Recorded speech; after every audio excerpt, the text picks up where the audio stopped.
Naglalakihan at makukulay na mga obra ang tampok ngayon sa Fundacion Gallery sa Barangay Puro, Legazpi City.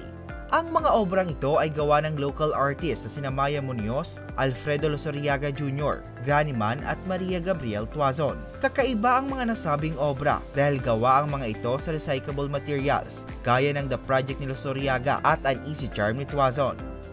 Sana walang silang kung talagang meron silang ginagawang maganda na para sa sining, isali nila.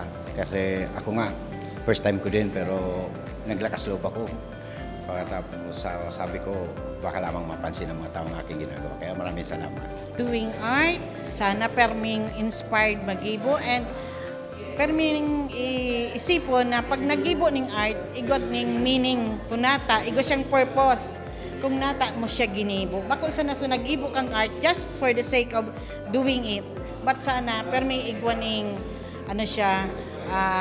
kahalagahan kung nata mo ginibo.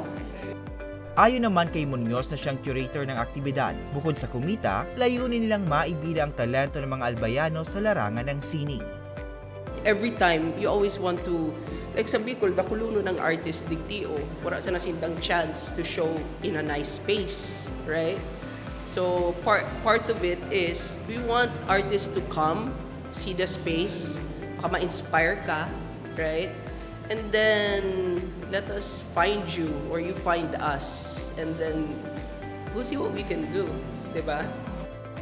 Mabibili ang mga obra mula 10,000 hanggang 60,000 piso. Sa mga nais bumisita, bukas ang Fundacion Gallery simula alas 4 ng hapon hanggang alas 8 ng gabi.